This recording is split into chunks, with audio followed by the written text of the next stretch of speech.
and thank you for tuning in to another episode of Murder Dictionary Podcast. My name is Brianna, and over there is Kelly. Mo murder, mo murder. Mo murder. It's my best Bone Thugs. And we're both kind of sick, so it sounds really good. Yeah. You know? I'm sniffly, you're coffee. Yeah. It's going to be a great team We're tonight. disgusting. That's the best kind of people, though. So before we get started, we wanted to remind you to check out our Facebook, Instagram, and Twitter if you haven't already followed us on there, as well as subscribe and rate and review on iTunes. We would really appreciate that. If you left a review, we definitely want to say thank you. So listen to the end of the show and we will shout you out and say thanks. Possibly make fun of your name. Possibly. You never know what could happen. So also in the description and show notes for every episode, we are going to have some timestamps. If there's a part of the story that maybe is a little bit violent or a little bit gory, we put timestamps in there so that you can skip over it. So this one definitely, as a warning, has some domestic violence and stalking. If that's a trigger for you, you can check out those timestamps.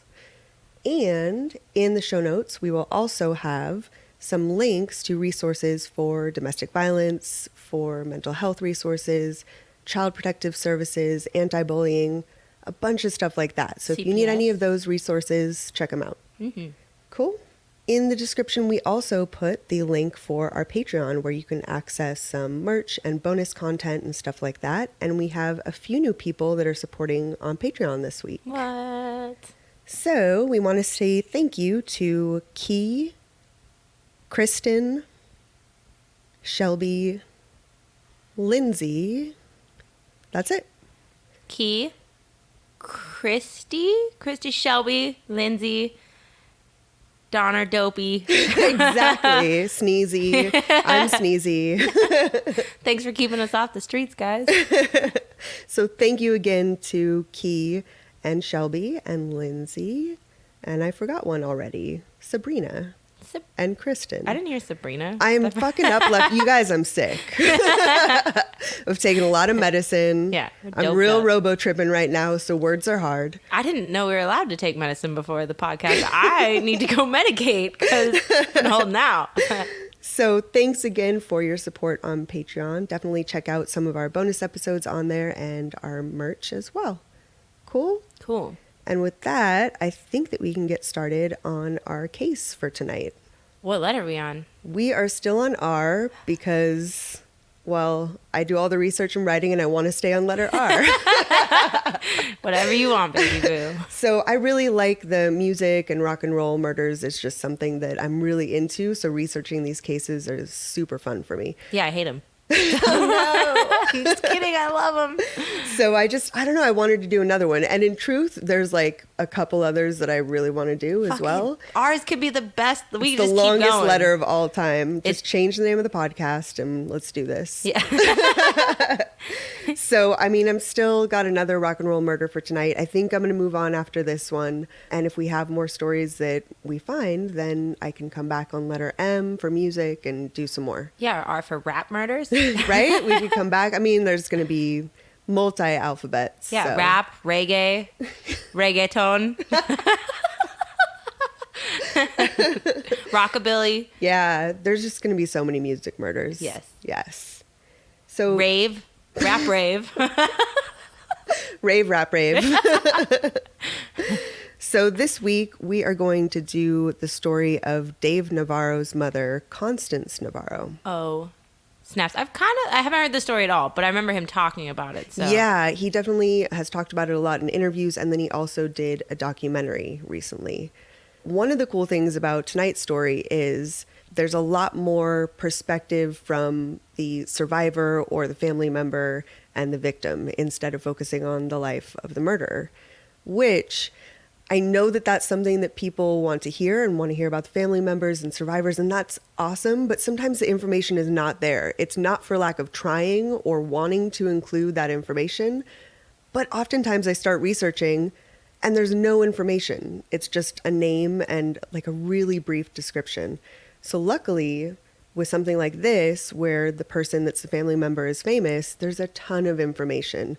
But it's so unfortunate that that's never the case in any of the other cases I look into. Yeah, it was the the perpetrator always gets the news, right? And that's how you get the facts, and people investigate them, which is totally kind of shitty, but it sucks. And it's just, I don't know, I feel like it comes off like, oh, well, you don't cover the victims, or you don't cover this or that. But it's like, dude, the information isn't out there. I really try, but it's like, hey, there's this blonde lady and she was out jogging and she got attacked. And I mean, all you know about her is she's blonde and she likes fitness, you know, like that's it. So it's really cool to actually have a story that really goes into the depth of the dynamic between, you know, the victim and their family and, you know, the type of person they were.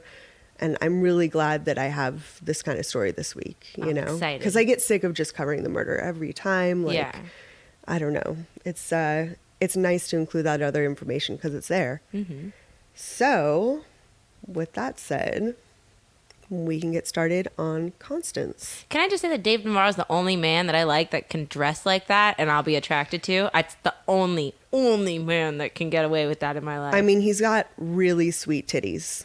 That's like the one thing that stands out about Dave Navarro to me. I'm like, them titties is sweet. Throw a little ice cream on them. Right? Oh my God. They so round like a booty.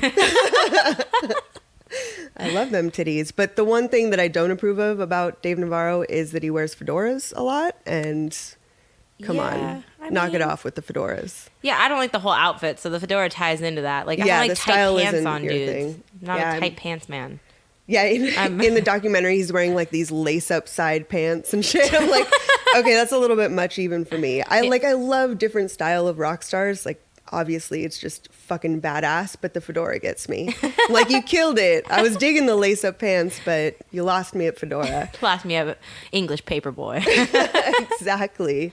Calm down without the headgear. Yeah. Rock stars are all about the headgear. Mm-hmm. I'm not about that. Better than a cowboy hat to me, though. Oh, fuck. A million times better than a cowboy hat. That's just bad. Dave Navarro over Bret Michaels any fucking day. Oh my God, yes.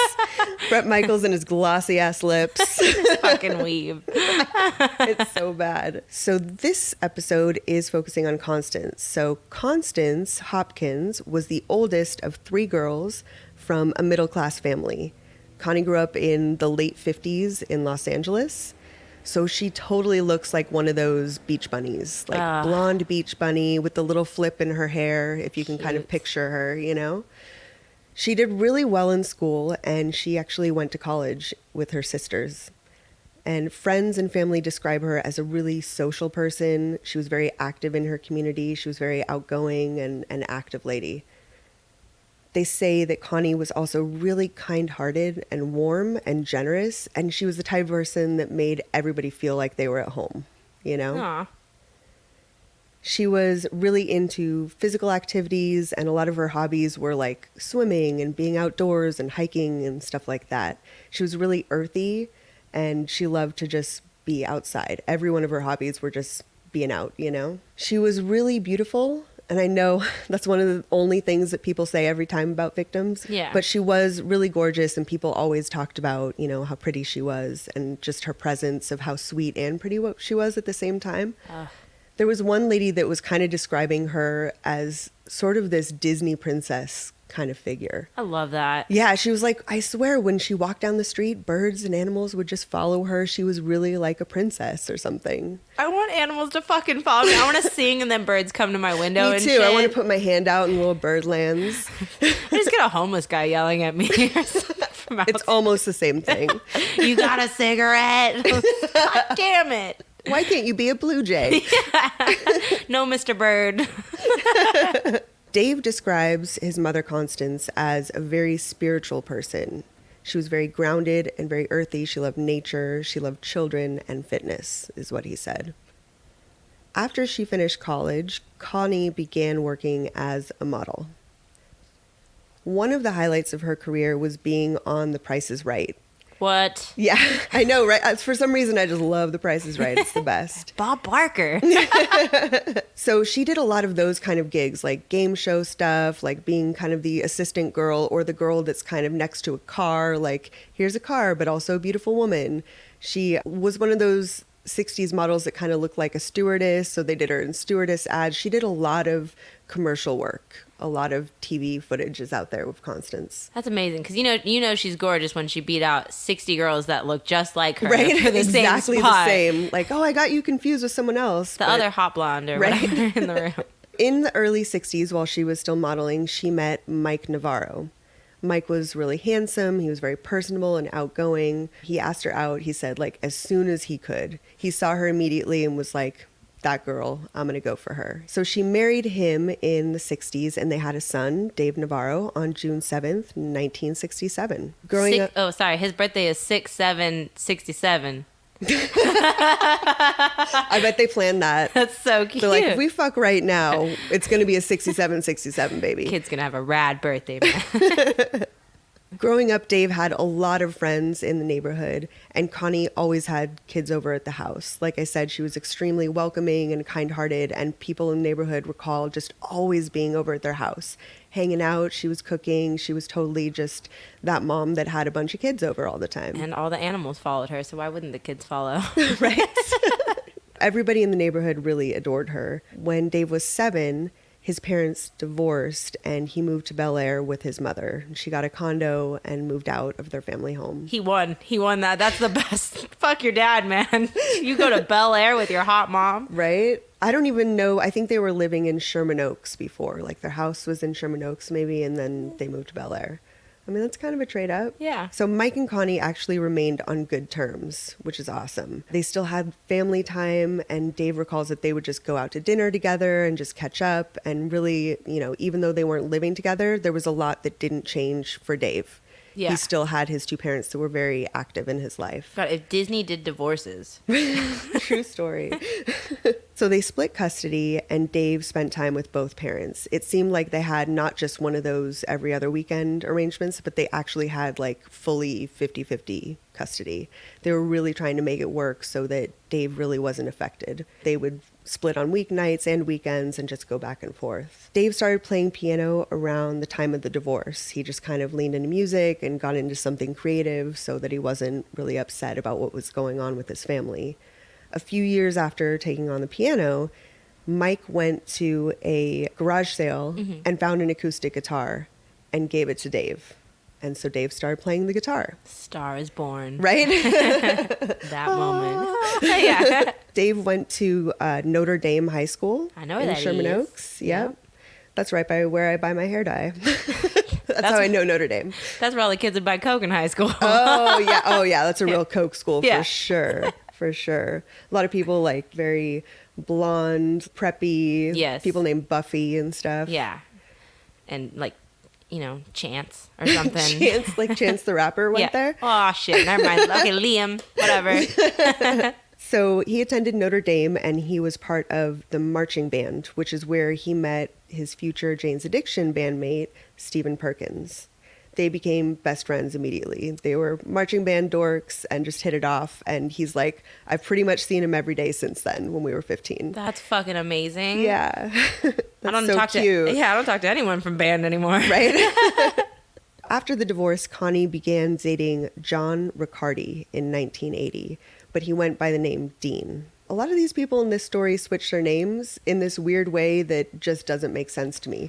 Like, Mike Navarro is actually birth name James, and this guy John is named Dean. How does that make sense? Equally boring. Right? Not better. My name is Brianna, but you can call me Jessie. And this is my friend Kelly, but, you know, you can call her Katie for no reason. Don't ever fucking call me Katie. Oh, hell I'm no. just kidding. I would never do such a thing. Dean was a bodybuilder, and he kind of won over Connie right away. She was really swept off her feet by this very charming, attractive man. And it turns out that he was somewhat of a con artist. If you want to picture Dean, what he was like, just picture that like Muscle Beach kind of thing. He always had like cut off gross. shirts. He was like showing off his muscles all the time. There's some footage of him in the documentary where he's wearing a Speedo, Does he which look- is just not a good thing. I mean, if you're in Europe, but is he juiced? Is he like juiced to the rim? He's just like walking around. Yeah, he's not juiced the way that I think people today look juiced as fuck. He's Okay. just kind of a built dude, Okay. you know? In a Speedo. Yeah. confidence. In the US, if you wear a Speedo, you can't put the dick down. Yeah. Like, it's just a rule. Not like, at all. You're not laying pipe like you need to if you wear a Speedo. Yeah, or you're the best at laying pipe, right? Like You're you just to be overly that, confident it's like about a hot it. pink Speedo. I can pull off this Speedo. I know how it puts it down. Ask me about my dick. Come on, ask me. It's just printed on the front of the Speedo. Is Connie gonna get conned? Yeah. Damn. I know. I'm sorry to say. Okay. It's sad. So Dean had prior felony convictions for burglary, possession of stolen goods, and possession of a firearm by a convicted felon. But it seems that Connie really didn't know that. I think that he probably played it off like, oh, I'm a bodybuilder. I make money off of that. I'm a personal trainer, some shit like that. And that's what she thought he made a living on. But really, when they weren't together, he was burglarizing houses and stuff. Gotta use those muscles in some way. During the relationship, Dean had his own place and never moved in with Connie, but he really stayed there frequently and became somewhat of a second father figure to Dave. People recalled that Dean really didn't seem like a good match for Connie because of her kind of Disney princess kind of aura to her. He seemed a little bit more negative and dark, like there was something off with him, and people knew that right away.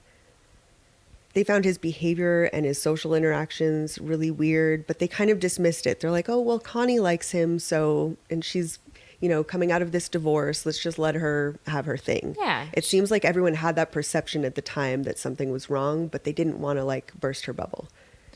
Yeah, who wants to do that to someone? You can let her get her fuck on, grieve, and then hopefully he'll be gone. Yeah. Hopefully he's just a rebound, and then that's the end of it. I think they were just banking on that, and it just didn't turn out that way, Mm-hmm. In the fall of 1982, Connie and Dean began having problems in their relationship, and she would break up with him, but it seemed like it was on again, off again for the next few months. After going back and forth for a few months, Connie called it off for good in January 1983. Way to go, Connie. Good job, Connie. Yeah. Put your foot down. But over the next few months, Dean had a lot of difficulty accepting that she had moved on, and he tried to cope with the breakup, but he didn't seem to process it well, and he started stalking Connie and trying to pop up where she was and win her back, call her all the time, that kind of stuff. That totally makes women want to date you. Yes. Really, you just change them. You force them into changing their mind. That's perfect. See, plan. I'm here. Let's go on a date. What the fuck do they think is going to happen? I don't understand that thought process at all. If anything, Obsessive. it just pushes you in the opposite direction, Thank God for social media profiles, because you can kind of stalk safely. Right. Really, without people knowing that you're stalking. Yeah, it's like looking through their window, but you're not really there, You're Yeah, you don't get caught. Yeah. Yeah, you don't creep people out, I guess. Yeah, exactly. You jerk off to the photos of them is different than jerking off outside their window. On their window. Yeah. I hear that.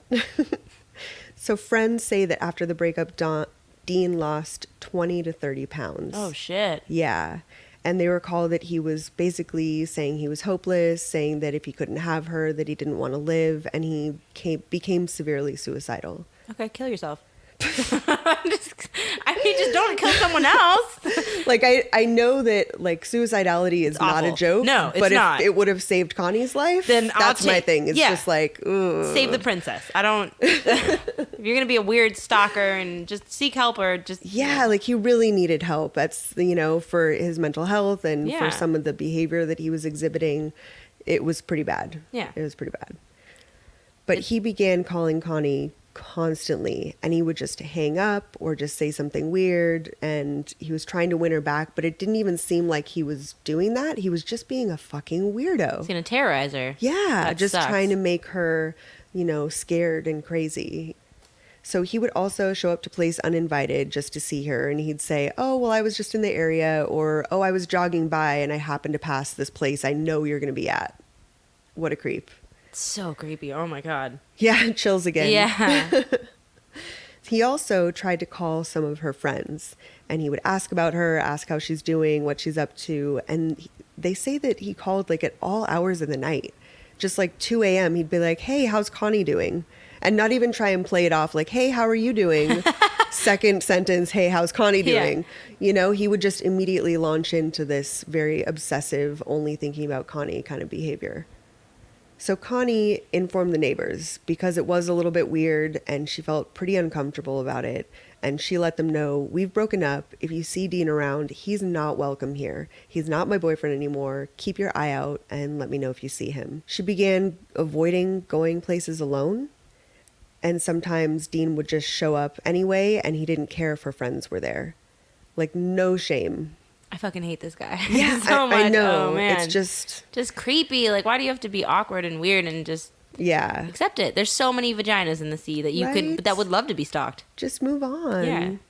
Yeah, I don't know. I mean, part of it, I know that it's not okay to stalk her, but I think there's this kind of leveling up in stalking when you show up and the friends are there too. Yeah. And you're very openly being a crazy ex-boyfriend. Yeah, there's a difference between stalking or being crazy to just that person versus like you don't give up, you don't care at all. No fucks given at all. Exactly. Yeah, you're like, let the world know that I am obsessed. It's just another level of severity, I think. It's just a sign of the intensity of where his head's at. You think in his head he's just proving how much he loves her? Exactly. I mean, that's really, he's just like, well, if I'm always here, you know that I'm always thinking about you. Yeah.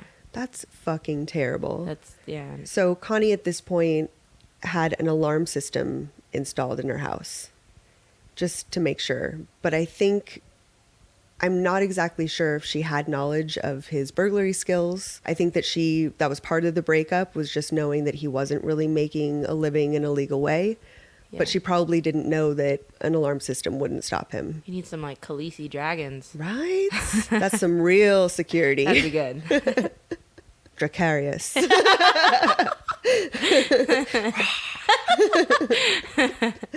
She did get a restraining order around this time that she changed the locks and changed up the security system, but nothing ever came of it. Like, you know, so often on podcasts you hear like there was a restraining order, but nothing happens. I mean, yeah. They always say like you can't do anything until they violate it. Yeah. And it's too late for a lot of people that are stalking already. It's too late. Nothing happens till something happens. So that's stupid. Fucked up. So friends say she also talked about going to a women's shelter at this time or possibly leaving town, but she decided against it. I think partially just because she did have, you know, Dave and she was trying to maintain some sort of normalcy. She didn't want to uproot him from his social life and his schooling, you know? Yeah, that's so different because her and her ex-husband tried so hard to maintain that stability for him, and this just threw like a wrench in their whole plan. Exactly. He comes out of nowhere and just kind of makes everything unstable again. Yeah. In early January 1983, there was a man named George Hoffer who was an executive for an advertising agency that met with Connie at a restaurant to discuss a job.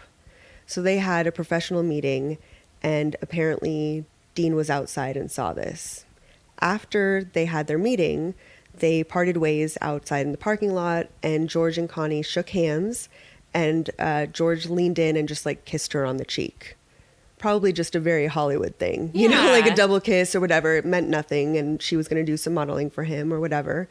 But the following morning at George's hotel room, he received a phone call from a man with a New York or New Jersey accent who identified himself as Connie's boyfriend. He never gave his name, but of course, this was Dean. Dean was furious and demanded to know why George had been kissing his girlfriend. Now, mind you, it was just like a social, professional, like peck on the cheek. Yeah. Okay. So the man warned if George did not stop seeing Connie, that the man would, quote, break her knees. What? Break her knees? Yes. Yes. Yeah, there's a subtlety of that that's just fucking terrifying. Like, not I'm going to come after you, but like I will hurt her. Like, his first thought process is to hurt Connie in all of this. Why a New York accent? I don't get it. So I don't know if that was an accent he was putting on, but I'm pretty sure that he had some sort of East Coast accent or something. I don't know. George informed Dean, hey, dude, I'm happily married. There's no romantic involvement with Connie, and that's it. This is just a professional meeting. He tried to talk some sense into him. But the next day, George received a second phone call from Dean. Dean said that he had found out George's flight itinerary back to Connecticut and also his home address. and he threatened to go visit his wife while he was still out of town. There's no internet times. I'm fucking amazed. So, well, what happened, what they think it was, of course, I don't think they were able to prove it or trace it back. They never ran fingerprints or anything, but they believe that he got into the rental car that George was driving because he was here on business. He had a car that he rented, and he knows that all of this information was inside his glove box of the rental car. So it had like the contract for the rental. It had, information about his travels and where he was going. And also part of that contract was his address. Yeah. Yeah. So they're pretty sure that's where he got the information. So he broke into his car and got it and then tried to threaten him with it. So George again tried to explain that he was not romantically involved with Connie at all. And Dean calmed down a little bit, was basically just like, you need to leave town. Like, okay, cool if you say so, but I don't want to see you again. At the end, he was like, you want to go get a hot dog? That was my worst accent. It was beautiful. It was spot on. So after they had this conversation and it seemed Dean calmed down just a tiny bit, at the end, he asked George not to tell Connie that he called. Oh, sure. Yeah, no problem. Yeah, I'll like, hide hey, that. you're being sketchy as fuck, but I'm not going to tell the girl that's clearly in danger. Yeah. I won't tell it that someone to break her kneecaps. Yeah. How did he think that was going to go over? What a dick. He said, bro code. Right. Got you. Oh, so much bro code. Hey, this lady's in danger, but it's bro code. You can't tell her. That's so fucked up. But he was banking on it. He thought it would work. Yeah, that was his logic. What a fucking idiot. Yeah. So after this incident, especially because it involved another man, his stalking escalated. In mid or late January 1983, Dean broke into Connie's condo and forced her to have sex with him. He spent the night holding her really tight and refused to allow her to leave the bed the entire night. He fucking raped her and then turned into a stage 5 virgin clinger and wouldn't let go. Yes. And the whole time, I mean, I just bet she was terrified. Yeah. I can't even imagine. Just even after the assault, the man is still laying next to you and refusing to leave. How fucking awful. And that's with your alarm system, right? Yes. Yeah. Ugh. I know. She was trying so hard to just, make it stop. And it didn't Dave's work. probably there. Fuck. I believe that he was stalking her to the point where he knew that Dave wouldn't be at home. So it was a night where he was with his dad.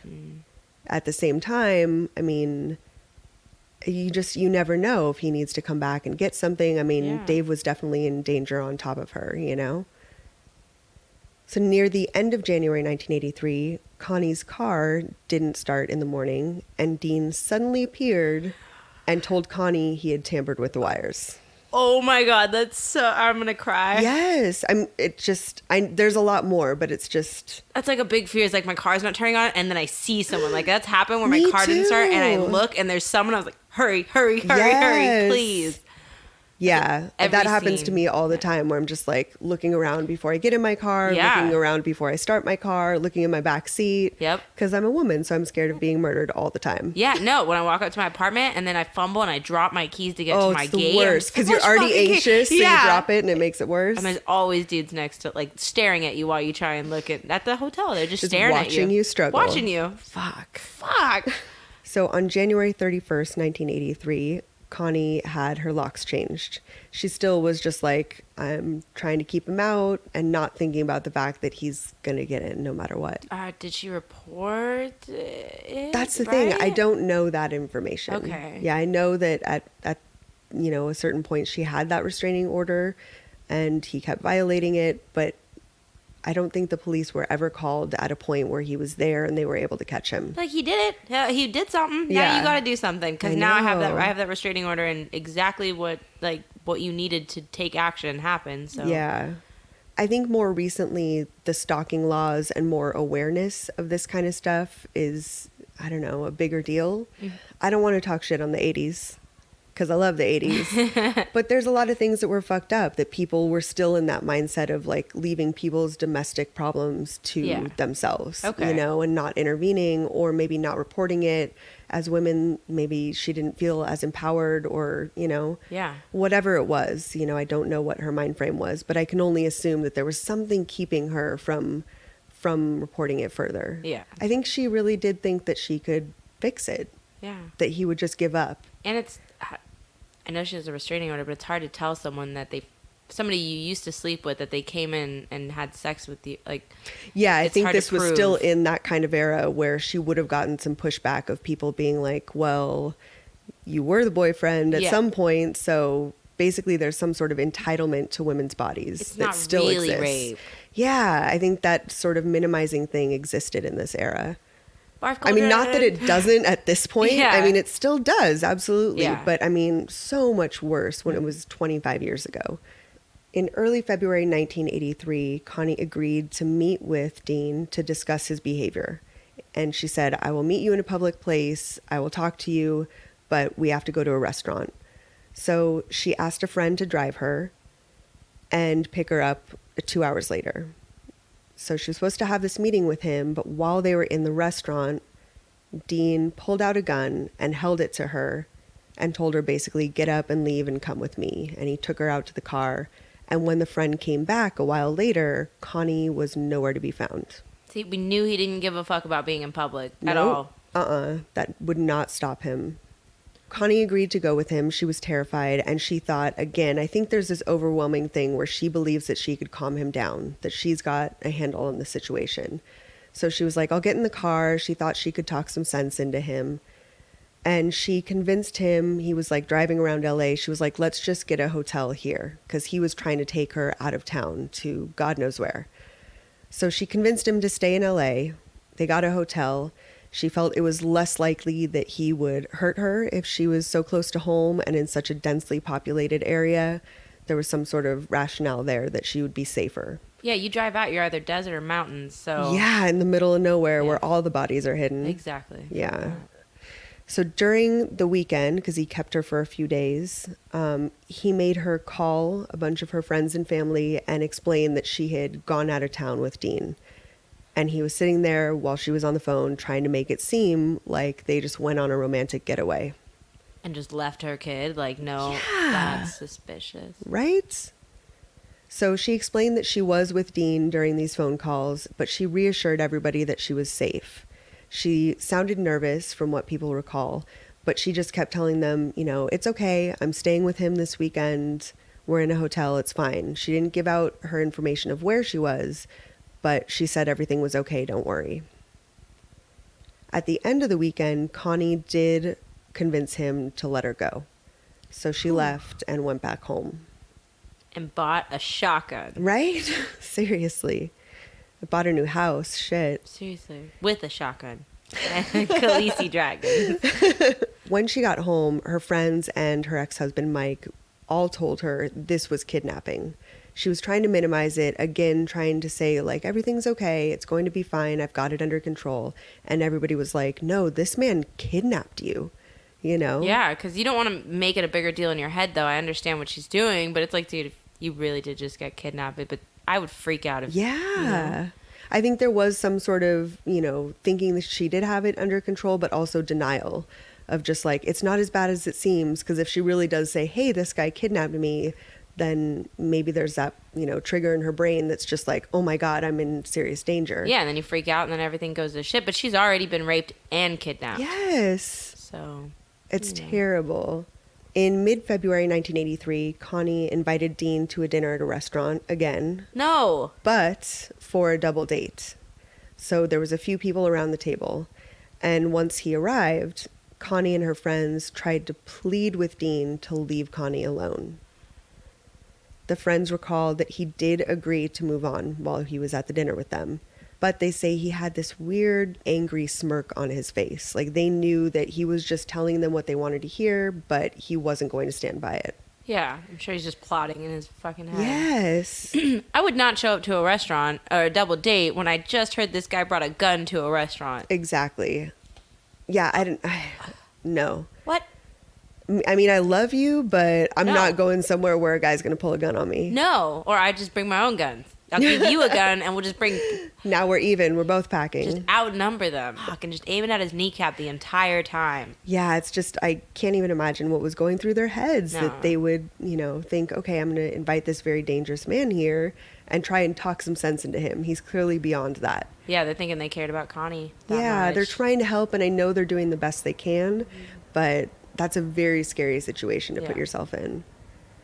Soon after this incident, Connie and two different friends were having breakfast at a local restaurant when Dean suddenly appeared and just sat down at their table uninvited. Fucking up my corned beef hash. What the fuck? Worst way to fucking kill breakfast.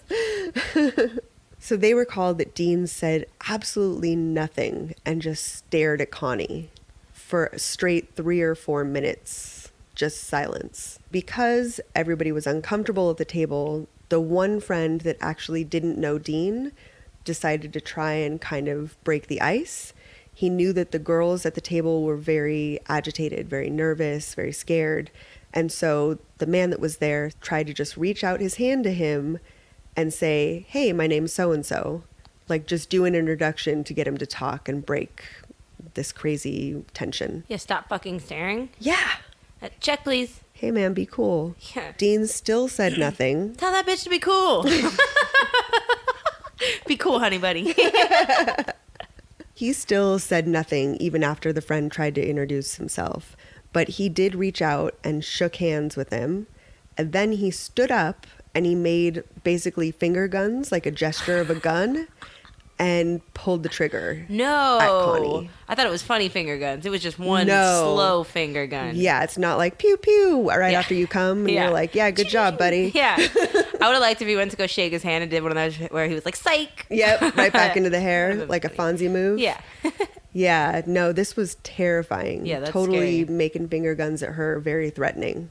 What the fuck? And without saying anything else, he just pantomimed the shooting and walked away. Kill him, kill him, kill him. Yeah, it's very, very scary situation. Kill one for the greater good. Right? Isn't that? It's a sacrifice. Yeah. In late February 1983, Connie had difficulty opening the sliding glass door on the second-story bedroom that led out to her balcony. Her neighbor came over because she called him and said, "Hey, my sliding glass door is not working. Come over and check it out." And he looked into it, and the latch was damaged. Oh, shit. It was pretty apparent right away that someone was trying to get in and out of her bedroom through the sliding glass door. And that meant that he would have to, like, climb up to the second story, get on the balcony, and get in and out there. So unnoticed. I swear to God, people can just climb up and... And there's a lot of, I don't know, people see things, but they don't say anything. Someone must have seen him, right? Yeah. Oh, he's locked out. Yeah, I guess. That's weird to me. Because he's always around the neighborhood, but it seems like he went around undetected. Yeah. So around this time, Connie began writing a letter to Dean, expressing how afraid she was. It was just a draft letter she kept for herself. It may have been something where she was just trying to process the experience and express it, like, out into the abyss and get it out of her head. Mm-hmm. Or maybe she had intention of sending it, but we don't know. All that we do know is that there was a letter in her house that she had written to him. And she was trying to express how terrified she was and trying to express her need for him to just leave her alone. So Connie wrote, "I'm so sorry that you're still so angry and you feel a need for vengeance and punishment. You're accomplishing your goal. I feel like a walking dead person going through the motions of life. Like a small wild animal who knows it's surrounded by a pack of wolves. The smallest sound or movement makes me jump. The sound of the phone now is frightening. Another hang-up. I'm so locked up in my own house, afraid of every sound the walls have probably always made. I walk out of my house, a coffee shop, a gym, looking around in terror, until I get into my car and I know that the doors are locked and I can breathe again until I get out again. Then it starts all over. How long is it going to go on?" And now I have chills. Yeah, timestamp. Just breaks my heart. Yeah, she was just living awful. in terror every single day. The whole thing about the animal being surrounded by a pack of wolves. In the last week of February 1983, Dave stayed home sick from school one day. Well spoken, by the way. I like her writing. Yeah, right? She's an eloquent lady. Yes. So while Dave was home from school sick, Connie left the house for her usual morning jog. She was out every morning at the same time, and a few minutes after, Dave heard noises coming from upstairs. So he went to see what was happening.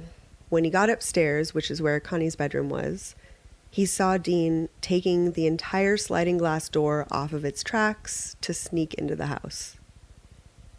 So Dave saw him and just ran into the bathroom and hid behind the shower curtain. He heard Dean come into the bedroom, and he heard Dean walk into the bathroom where he was. And he also had a gun with him, and he heard him set the gun down on the floor of the bathroom before leaving and heading downstairs. Then Dave heard the sound of the answering machine being played back. So Dean was checking the messages on the phone.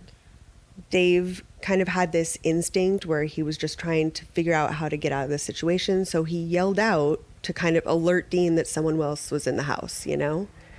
He was just like, hey, is anybody there? You know, just checking. And then played it off as though he heard some sort of noise and Dean was there helping. So he did this thing where he's like, oh, Dean, thank God you're here. I heard someone trying to break in. Wow. Yes. It's brilliant. Brilliant. Yeah. Such amazing quick thinking of how to diffuse the situation.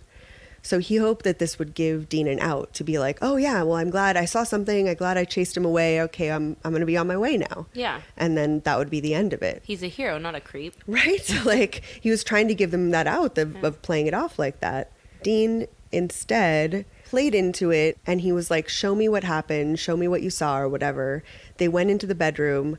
And they both saw the door. Of course, that's where Dean came in, and he knew that. Yeah. But they did this kind of act together where both of them knew they were lying. And Dave recalls, he's like, I knew. I could see it in his eyes. We both knew that we were both not telling the truth. Wow. Yeah. Elephant in the room. Yeah. So he just hoped that they could go through this little dance and then he would leave. But while they were in the bedroom, Dean tried to have a heart-to-heart with Dave. So he sat him down on the edge of Connie's bed, and he told Dave that he was really upset that his mother didn't want to see him anymore. And he said he was going to kill himself, but he wanted to come over and talk to Connie first before he did it. This kid's fucking sick day, okay? What is he? Doesn't even need this I was just right trying now. to watch The Price is Right. What the fuck? Some Jenny Jones. Get my stories in. And you're trying to ruin everything. After he talked to him on the bed, he said, Dave, I want to show you something. And he reached under the bed and he pulls out a gun that he had stashed there in Connie's room. Dave sees the gun and starts running. Yeah. Yeah. So Dean chases him. Oh no, dude. Yes. But he grabs Dave and he holds the gun to his head. Worst fucking sick day ever. I know. Oh my God. My heart breaks for what he went through. It's just... Yeah. Well, first off, the shower scene is that's shit in horror movies. It is straight out of a horror movie. Yeah, you run to the thing and you're just waiting and you see the person behind the thing. Yes. And then you hear a gun. Oh my God. And then someone's chasing you. I don't know. These are all out of a horror movie. Yes, every bit of it. I mean, this whole thing is... Well, life is a horror movie. So actually the horror movies just stole it from real life. True story. Yeah. So after he's holding the gun to him, he pulls out a pair of handcuffs from his back pocket and he handcuffed him. He takes one wrist and then he drags him to the bathroom and he tried to handcuff him to the toilet. So he tried to put his arms around and handcuff him through the back. Mm-hmm. And Dave says the whole time he was just sobbing and begging him to leave. In the middle of this, Connie came home from her jog. And Dean runs downstairs to meet her by the front door. And she starts, of course, freaking out. Yeah. She knows that something has happened to Dave. So she's like, where's my son? What did you do? What have you done with Dave? And they start having an altercation. Dave says that he heard them fighting, screaming and also physically. And Dean instructed Dave to yell out to his mom, tell your mom that you're okay. So he did. And she calmed down a little bit, knowing that he was still all right. But she had no idea, because she was still downstairs, that he was being held captive in the bathroom. All he told her was that he was okay, and that was it. And so they continued to argue, and she thought he was just in his bedroom or wherever, just normal. So Dean returned to the bathroom after calming Connie down and apologized profusely to Dave. And he started crying and begging Dave not to tell anyone. And the motherfucker owes me 3 pints of ice cream and a So Disneyland much. trip. What the fuck? Yeah. And he says, you know, he was like, it switched immediately, Dave said, that I just started feeling sympathy for this man that was just blubbering in front of me, just bawling. I started feeling like, oh, he's just so distraught, you know? I have to not tell anyone. And Dave didn't say anything. Wow. Yeah. One of the reasons is he did feel sympathy, but the other half of that is he thought that if he told especially family members or his father, that his father would confront Dean and Dean could possibly kill his dad or something like that. Yeah, have more faith in your dad. What if your dad beats that ass? What the Right? fuck? You tell any parent that they did something to their kid, there's like an extra, like just rampage, right? Oh, yeah. Like that guy's gonna get murdered. Yes. Like, wring his little stupid neck. I'm sorry. I'm so mad right now. No, I know. I mean, it's so sad. Like Dave just thought he was really protecting people. He was like, the best thing I can do right now is not say anything because then everybody will be safe and everybody can believe that nothing happened. Yeah. You know, but if I tell people, then everybody's in danger because he may come after them. Which is kind of what his mom did. Yeah. Didn't say anything. And it's just escalating the situation. Like none of this is working. After this, Connie did decide that she should stay with friends for a few days. And she did spend a little bit more time at her ex-husband Mike's house. And she avoided going home. On March 2nd, 1983, Connie and her friend Marilyn Young and Sid Young were eating breakfast at a restaurant when Dean appeared uninvited again. He asked Connie if she would come to an empty table with him so that they could talk more privately. And the friends overheard the whole conversation at the next booth. She was really upset that he broke into the house. She was trying to tell him to leave her alone. He admitted that he had been breaking into her house, that he had been coming in even when she wasn't there and disabling the alarm system, just sneaking in to basically hang out at her house. He also admitted that he had taken something from Connie's house. He had gone through her belongings during one of the times that he had broken in and found the letter that she had written to him. Oh, fuck. Yeah. So Dean told Connie, there are no locks that could keep me out of any place. And that if he had wanted by this point, that he could have hurt her at any time. Barf cauldron. So much barf cauldron. This man is just so evil. He also told her that I could hurt you right here and nobody would do anything about it. Kill him. Kill him. Kill him. Exactly. I'm on the same page on this one. This man is a monster. Yeah. So Dean explained to her while sitting at the table that he wished Connie had actually sent the letter to him because he had not really believed that she had truly deeply cared about him until he read the letter. Oh no, like backfired? Like yes. Oh no. Oh my god. Yes. I mean, well, of course, how was she to know that? First of all, she never sent the letter. Let's start with that. It wasn't intended for him to read yet. Also, how can you anticipate how an illogical person is going to perceive this? Exactly. You know, a normal person would just say, oh my God, I'm making this person miserable. I need to stop. Yeah. But someone in his state and, you know, as out of it as he was and out of touch with reality, that was his perception. There's no way for her in her right mind frame to think that he would think that. Yeah, it's not her fault. He's just fucking crazy. Yes. I can't believe it just happened to work out that way where he's like, oh, she really loves me. Right? No, she's fucking terrified. Terrified. Just awful. And if you care about her at all, you should have just left her alone. Yeah. So after this conversation, though, he said that he wouldn't bother her anymore. Okay. And he said, you can return home. I'm not going to bug you. I know you've been staying at other places, but you can come home. I know your care. I know that you're, you know, hurt by our breakup. I'm going to move on. He reassured her. Exactly. It's a trap. Yeah, you say it way better. Yeah. So he was just trying to say, like, now I know this. We can move on. There's closure here. Let's go our separate ways. So on his way out, the friends that were sitting at the other table told Dean, man, you don't look good. Like, not only is your behavior bad, but it looks like you haven't slept. We recommend you check yourself into a hospital. And he, of course, laughed at them and declined their suggestion. So they were trying to maybe suggest that he give some help, but he's not their friend. He's Connie's ex, you know? Yeah. So they didn't really intervene, but they definitely suggested that he wasn't okay and he needed help. Yeah, I don't know. What did they think that was going to do? Like, I hey, know, buddy, right? you look like shit, by the way. You might want to go to the hospital. Like, I understand that. Like, yeah, of course, you know, you think this isn't really going to be the one comment that sinks into him where he just turns it over a new leaf. But this, at the same time, I'm the type of person that if I don't say anything, I will regret it. That's true. I'll look back and be like, I could have at least said something. Yeah, I should have said that. Been like, to just suggest like, hey, you're not okay. We all know you're not okay. Please get help. Yeah, I guess it shows that people care too. They don't even know him and they care and they care about well-being. It's some sort of compassion, you know? Yeah. But I get it. I mean, of course, you don't think that's going to make a real difference. But of course, in hindsight, you got to follow your gut and say something when something's fucked up, you know? Yeah, you know when people are like, cigarettes are bad for you. Oh, really?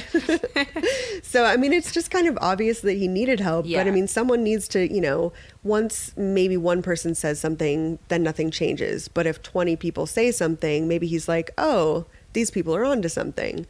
So I think they were kind of banking on that. Like, if enough people say something and step up, that maybe it would make a difference for him. If anyone fucks with any of us, we're just going to both come to each other's aid and say that that person said they were going to kill themselves, and then they're 5150 and they're locked down for 3 days. Just to keep you safe, just in case. That's one, you know, self-defense tactic. Number 1, go for the balls. Number 2, 5150. Yeah. Number 3, tickles. Just tickle your way out of that situation. Tickling's the worst. It's the worst. I'd rather get kneed in the balls. I'd rather get a hangnail than be tickled. So after this conversation, he reassured her and Connie felt relieved.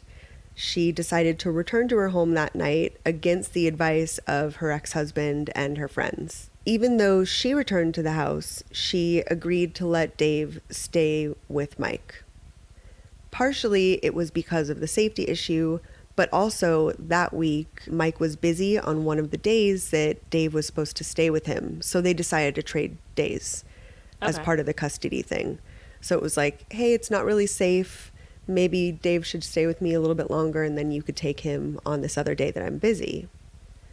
So that next day came, March 3rd, 1983, and Dean met up with a friend that night at a restaurant to talk about how heartbroken he was about Connie. This guy has fucking friends? That's what I think. What the fuck? Where were they? You guys need to step up. Take your friend out. Yeah. Gotta have a good support group. Yes. Gotta have people that'll check you. Crucial to mental health. Like, it absolutely is. It keeps you, like, rounded and balanced and, I don't know. One friend and be like, hey, man, maybe you shouldn't be a fucking creep. Yeah. Just, you know, pro tip. No creeping. Friend talk. Like, homie to homie. Yeah. Don't be weird. You're acting real strange. Your creep level is, like, on 11. Yeah. I'm going to need that down to, like, a 6. Yeah.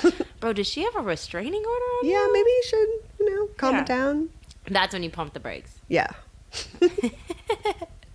You did what to her, kid? Right. Like, I don't know. I mean, he must have isolated himself from all of his friends by this point. Yeah. And nobody was really there to say anything. From what it seems, as far as, you know, what would happen later in the courts and everything, he didn't really have a lot of friends. He had his family and he had a friend that he, quote, worked with, AKA another burglar. Yeah. So he really didn't have a lot of people. But, I mean, I think that was part of just why he kind of descended into this madness and obsession. Yeah, why he so desperately clung to Connie. Yeah. So while he was out with his friend, the friend recalls that no matter what she talked about, Dean always brought it back to Connie the entire night.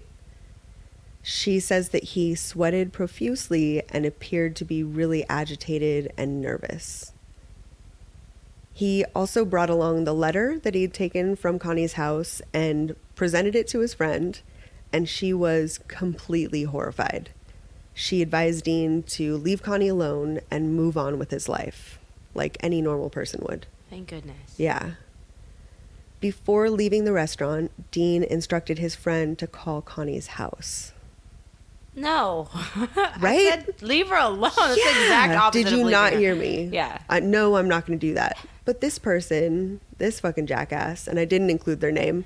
Jackass? They did call the house for him.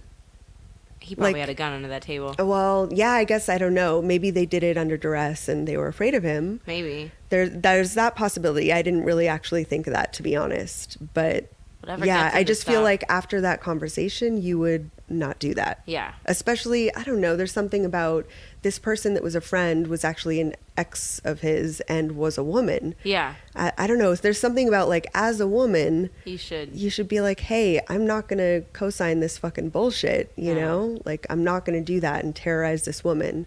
But again, I mean, she may have been afraid. Maybe I don't know.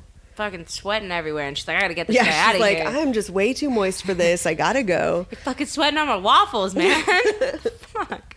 Fine, I'll call her. Jesus. So he instructed his friend that if a boy answered, she should say, Dean loves you, and then just hang up. And if a woman answered, she should just hang up, or she should just ask for Dave, and then hang up. So he was trying to find out who was home that night, basically. And he was kind of giving her instructions as far as to gauge who was there. When the friend called, no one answered at the house, and the answering machine came on, so nobody was there. And the restaurant that he was at was only a few miles from Connie's house. So he went over there. The friend says that as he was leaving, he became more agitated and he said, that fucking bitch Connie is not answering the phone, and just got in his car and sped off. So that same night, March 3rd, 1983, Connie went out with one of her best friends, Sue Jory. Connie and Sue had been best friends for 30 years, and Connie was actually her daughter's godmother. So her daughter Christy's godmother was Connie. Dave recalls he didn't talk about it too much because he wanted to respect their privacy, but he basically was like, we grew up together. They were family pretty much. Connie was trying to de-stress by talking to her best friend about the situation. They went out and got some drinks and she was telling her what was going on. When Connie and Sue returned to her condo, Dean was waiting inside, hiding. Oh no. Yeah. He confronted Connie first, and after a short argument, he shot Connie twice in the chest. It seems that Connie may have still been alive after being shot because when she was found, he had put a pillow over her face. And it's not sure if he was trying to maybe hide her or, you know, some psychologists will say that's a sign of guilt, or if possibly he was trying to suffocate her because she wasn't dead yet. After he shot Connie, he shot Sue Jory in the head at close range. He put Connie's body into a linen closet in the hallway and then dragged Sue from Dave's bedroom into Connie's bedroom. And then he went outside and got in Connie's car and fled the scene. Yeah, it's tough. Birth control. I can feel it tearing up already. This is real hard. It's really bad. The next day, Connie didn't show up for one of her appointments, so her ex-husband Mike was contacted, and Mike decided to go look into it and see where she was. First, he had to go get a house key. He didn't have a house key, so he went to Dave's school and pulled 15-year-old Dave Navarro out of his class to get the house key from him. He took Dave and took him back to Mike's house, to his house, and said, I'm going to go check and look for your mom. Just stay here. Thankfully, he was at his dad's house. I thought that was going a different way. I know. I was like, oh, shit. Yeah. But you already know if Dave said, if his dad told Dave, like, I'm going to go look for your mom, and you already have to. Yeah. Dave said he had a very sinking feeling, like he knew something was wrong. Yes. He just kind of hoped for the best in a bad case scenario. Mike went over to Connie's house, and when he walked into the door, he noticed that the cat they had was terrified by the door opening and just sprinted upstairs immediately. Instead of normally the cat would greet him, kind of circle his feet, maybe go for some food or something, but he could tell something was wrong. He got chills right away as soon as he saw the cat leaving. He went upstairs and he discovered the bodies and he called the police.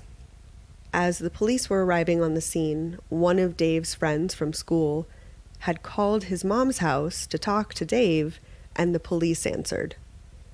So she hung up and she called Dave's dad's house and said, "What's going on? What's wrong? There's police at your house." Oh, no. Yes. Oh, fuck. Yes. So Dave called over to the house, and again the police answered. As Dave was on the phone realizing that something was wrong because the police were there, his dad had also realized that Dave was at the house alone. Oh, no. And became freaked out that Dean might go over to attack Dave because he knew where they lived. So Dean gathered some cops and said, "We have to go check on my son. He's in danger." And as Dave was making the phone call to the condo and talking to the police, he looked outside and the police were pulling up at his dad's house. When Dave first saw the police, his initial reaction was that he was just hopeful that maybe she was still missing, that maybe Dean had kidnapped her again, but maybe there was still hope that she was alive. And they were just trying to find her and gather evidence. But once everybody came inside, his dad sat him down and he told Dave that his mom was gone. Because Dean was still on the loose, Dave and Mike went to stay somewhere else for the night. That night, an arrest warrant was issued for Dean Riccardi, and police went to his house to pick him up. When they arrived at Dean's house, it was empty, and he was clearly on the run. He had packed some stuff, but he had abandoned basically his car and a bunch of other stuff that they thought he would need, but he just took stuff that was untraceable, basically. Police said that his fingerprints were found all around her condo, as well as some hair and fiber evidence. Dave recalls that the night of the murder, he smoked weed and realized it was a painkiller, and that he could alleviate his suffering by getting high. Damn right you can. Okay. It's the weed, man. That's a cry. He says there's basically a very direct correlation between him trying to grieve and fighting the grieving process with substance abuse. Yeah. You know? And it was something that immediately, the very day of the murder happening, he started using drugs. He started trying to cope by using drugs, you know? He said that pattern continued because he just didn't want to feel the grief for a really long time. A few days later, they had the funeral, and it was extremely high security because Dean had still not been caught. Yeah. Of course, because he had come after Connie and he had been around the friends and family, they were afraid that he would still come after them. Connie was buried in the same Westwood cemetery where Dave had often hung out before with his friends, and it happens to be the same cemetery where Marilyn Monroe is buried. It's a small cemetery. I know where that is. Mm-hmm. Yeah, his friends were kind of expressing how sad it was that this cemetery was a place where they used to kind of hang out and smoke cigarettes and just chill together, and then his mom is getting buried there. Yeah, you're not going back there to chill. Dave says he was overwhelmed by the guilt after the murder, partially because he'd been quiet about the break-in before, and he didn't tell anybody that Dean had held him captive. Yeah. So he felt just overwhelmed with guilt. But he also had a bit of survivor's guilt because he was supposed to be there that night. Yeah. And he just beat himself up terribly because he was supposed to be at the house. And what if he could have done something, you know? He would have died. He had a gun. He would have. There's nothing. I know. But I can understand the reason. Absolutely. I mean, that's just something that survivor's guilt is so overwhelming. And absolutely. Dave knows, however, that he would have been the third victim. Yeah. He has a handle on that, but there is this sort of what if in the back of his head. He says, "I really do believe that there's some sort of divine intervention that I can't explain. That he was meant to kind of move on, and that he knows he was lucky not to be there, even though he feels guilty." But he also says that for a long time he wished that Dean had killed him instead of his mother. So Christy Jory, who was Sue Jory's daughter, was only 13 years old at the time that her mother was killed. Christy, like I said, she thought of Connie and Dave as her family. They spent so much time together, especially I think after the divorce, the two families got really, really close. And when Sue and Connie died, Christy said she felt that she lost her whole family the day of the murders. In the immediate aftermath of the murders, Christy wrote a letter to Dean in which she asked him how he could be so selfish to think that he had the right to fuck up everybody's life. Agreed. Right? Holy shit. The wisdom of a 13-year-old. Yeah. Christy says she went through therapy for 6 years after the murder. Good for you, Christy. Mm-hmm. That's just so tough. And after losing Sue, she was forced to live with her father. She says it was a really difficult and horrible relationship that she had with her stepmother, so she was basically locked in her room for many years because she was trying to avoid that situation. Dave and Mike moved soon after the murder because they really were concerned that Dean would find them. Mm-hmm. Dean Riccardi would remain at large for 8 more years. What the fuck? Yes. It needs to be in fucking Queensland. No. Seriously, what the fuck? Queensland to the rescue. Yeah. Because Mike, Dave's father, was so devastated by the loss of Connie, Dave says that he took care of his father because he was just too much of a wreck. So even though they weren't together anymore, it was clear that Mike believed that Connie was the love of his life. And he even says, you know, I regret that it didn't work out, you know, but I still absolutely loved her with all my heart, you know. Dave himself, after the murders, had nightmares for many years, and he became suicidal. But his father was unable to take care of him, so a lot of the time he just had to fend for himself. And like I said before, after losing his mom, he turned to drugs immediately to start coping with it. And he found himself struggling at school pretty soon after losing Connie. Yeah. What else matters, really? I mean, that's your whole world. And hearing him talk about his mother, I mean, they were so, so close. And yeah, he just wasn't able to move on. Dave says, I was well on my way to being a drug addict before this. Millions and millions of people go through traumatic events and don't get high. I used the knowledge of this event to get away with using drugs. Dave has a lot of memories that he shared where he would just get out of things because he would say, well, my mother died. Mm-hmm. Whether it be with his dad or even, he says, with cops. Like in the immediate aftermath of the murder, he was pulled over while drinking and had drugs in his car. And he basically just told the cops, hey, you know that murder that happened a couple weeks ago? That was my mom.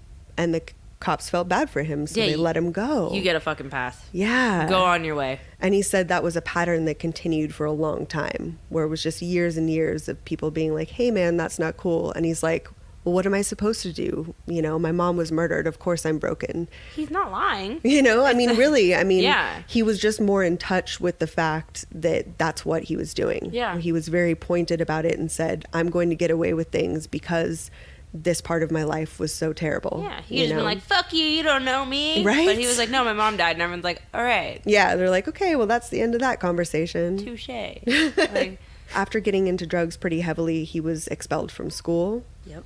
Around the time that he was expelled from school, he became the guitarist for Jane's Addiction. And he put all of his energy into the band.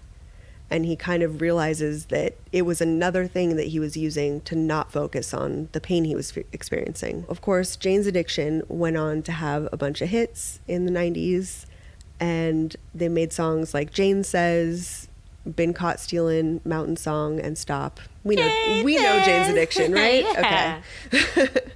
And then another thing I thought was interesting was, if you remember, we talked about this before, they had a song about Ted Bundy. They had that song, Ted Just Admit It. Do you remember? Yes. Yeah. T-Buds. T-Buds. So their first 2 albums were hits, and Dave went headfirst into heroin addiction in this era. This phase of his life was really dark, very self-destructive, and he was suicidal the whole time. He recognizes that, yes, he used drugs to use drugs, but he also used drugs because he was kind of on a death mission. He played with guns a lot. There's a lot of stories of people being pretty freaked out that he would be getting high and then all of a sudden he would pull out a gun for no reason. People were always afraid that either he was going to OD or he was going to kill himself. Dave really started to express to people that the murder ruined his life. That was the way that he felt. And he was just on and off drugs and went to rehab 7 times. That's fucking crazy. And it's crazy that he's saying it ruined his life while he's in like the peak of his life. Like, right? Like you're in the prime, being prime. So successful. Exactly. I mean, just touring everywhere, seeing the world, playing music with your friends. Yeah. And you couldn't be more miserable. Yeah, people would kill for that life, right? And he hates it, which is just... It's just so sad because he just never healed. Yeah. And I wonder what his life would have been like if he had been the person that went to therapy. Yeah. You know, if he just dealt with it by confronting that and grieving and processing with a professional, maybe that could have been different and he could have enjoyed that time. Probably wouldn't have been famous. Yeah, maybe. Honestly, I feel like it propelled him because you said he buried it and that was like his coping mechanism. Yeah. But... who knows? And drugs make music better. I swear to God, heroin specifically makes every musician better for some reason. We already talked about this. Like, I know, on right? ours. We already went through that. So he did start going to therapy, but he still was in a lot of denial about his heroin addiction. In 1991, Jane's addiction broke up. And they've been on and off ever since, honestly. And he turned his attention back to the loss of his mother once the band was out of the picture. He was really intent on getting some answers. Mm-hmm. That's what, like, people, I mean, you could kind of see that too, like, I guess delving into this situation or finding out answers, like when people are adopted and then they go on, like, that really long search for their parents, kind of helps them feel better and cope, I guess, so... I think that was important to him at this time where he's like, the band is over. Now I can devote my attention to maybe getting some healing and some closure with this huge event that shaped the rest of my life. Yeah. One of the things that happened as he was trying to be on the search was that America's Most Wanted ran the story of Constance Navarro. Oh, shit. The title of the episode was Son of Murder Victim Becomes TV and Rock Star. Oh my God. So it brought a bunch of attention to the case where it had been cold for 8 years. And then all of a sudden there were fresh eyes on the case. There were people looking it over, trying to get some clues and extract information from the evidence. I don't like how they pitched it, but I like that they did it. Right? You know, I mean, honestly, it's like there's so many, you know, missing people or victims out there, unsolved cases that don't get that kind of attention. Mm-hmm. And I think that in this case, Dave was lucky to be someone that was recognized that he could actually get some attention to the case. It's just so hard to get answers. So luckily, at this time, he had a bunch of people looking over Connie's murder again. Mm-hmm. One of the detectives that was on the case had a hunch that because of Dean's narcissism and vanity, he might have gone to a plastic surgeon and got some work done. And that's one of the reasons people didn't recognize him. That's so crazy how you can even guess that. Like, right? That's just, yeah. And it was complete profiling. It was just like, well, we know this guy is vain as fuck. Yeah. He probably, either because of his age or because of wanting to look different, he went and got some work. Change the color of his Speedo. Right? See, this one's red. I'm not the murderer. So the detective who thought of that was right. And after sending out pictures and mugshots all over the U.S., the entire U.S., there was actually a hit from a plastic surgeon in Texas. Shut the front door. Yes. Oh, my God.